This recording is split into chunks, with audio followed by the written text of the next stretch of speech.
আমি অনেক সুখী একটা মানুষ, যার জীবনে কোনো দুঃখ নেই, আলহামদুলিল্লাহ। কিন্তু এই সুখী মানুষটা হতে আমাকে অনেক কষ্ট করতে হয়েছে, যে কষ্টগুলোর কথা হয়তো কখনোই কেউ জানবে না, আর আমি চাইও না যে কেউ জানুক। আপনারা একটা কমেন্ট সবসময় করেন, আমি দেখেছি। একটা কথা আপনাদের বলি, দূর থেকে না সবকিছুই সুন্দর। যে কোনো সম্পর্ক, সেটা হতে পারে ফ্রেন্ডশিপ, সেটা হতে পারে রিলেশনশিপ, সেটা হতে পারে হাজব্যান্ড ওয়াইফের সম্পর্ক। শুরুতে ভালোবাসা সম্মান যেমন থাকবে, শেষে যদি ঠিক ওই রকম ভালোবাসা সম্মান থাকে, তাহলে সেই সম্পর্ক কখনোই নষ্ট হবে না। আর যদি বলেন স্বার্থপর, তাহলে বলবো এই ভিডিও নিয়ে অনেক কিছু করার আমার কখনোই কোনো ইচ্ছা ছিল না। আপনারা যারা আমাকে দেখেন, আমাকে সবসময় দেখবেন আমি অ্যাক্টিভ না।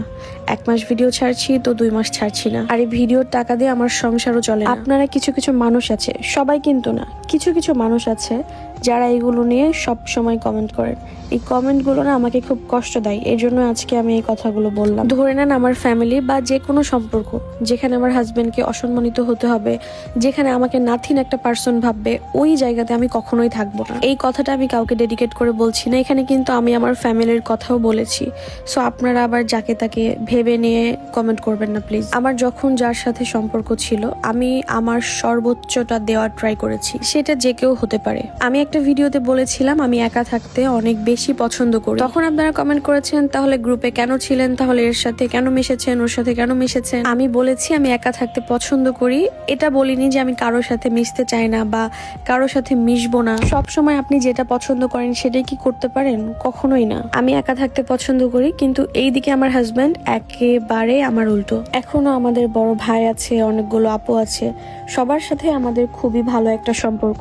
আমার মনে হয় যে কোনো সম্পর্ক না একটু দূরত্ব মেনটেন করলে অনেক ভালো থাকে। এমন না যে আমি কাউকে ফোন করলাম আর সে আসলো না বলে আমি রেগে গেলাম, তাহলে এটা কি কোনো ভালোবাসা বা এটা কি কোনো সম্পর্ক? একটা ভাই বোন বা ফ্রেন্ডশিপ বা রিলেশনশিপ, যে কোনো সম্পর্ককে না দুইজনই দুইজনের সমস্যাগুলো দেখতে হবে, দুইজন দুইজনের ভালো লাগা খারাপ লাগাগুলো সবকিছুই দেখতে হবে, তবেই তো সেই সম্পর্কটা সুন্দর থাকবে। আমি ছোট থেকেই আমি যেটা না বা আমি যেটা করিনি, এটা নিয়ে যদি আমাকে কেউ কোনো কথা বলে, এটা আমি একদমই সহ্য করতে পারি না। আমি কখনো কারোর সাথে ঝগড়া করতে পছন্দ করি না বা তর্ক করতে পছন্দ করি না, বা আমি কখনো এমনটা করিওনি কারোর সাথে। আমার খারাপ লাগলে আমি চুপ করে থেকেছি, আমার অপছন্দের কাজ তবুও আমি করেছি সম্পর্ক ঠিক রাখার জন্য। তবে দিন শেষে আমারও তো কিছু ভালো লাগা ভালোবাসা সবকিছুই থাকে। আমি কয়েক বছর আগে একাই ছিলাম, আর কয়েক বছর অনেকের সাথেই মিশেছি, আর মেশার পর আমি বুঝলাম যে একা জীবনটা অনেক বেশি সুন্দর। এমন না যে আপনার চারপাশে কেউ থাকবে না, এরকম সম্পর্ক অনেক বেশি সুন্দর। সবার সাথেই সম্পর্ক আছে, হঠাৎ করে একদিন দেখা হলো, সবাই বসলাম, আড্ডা দিলাম,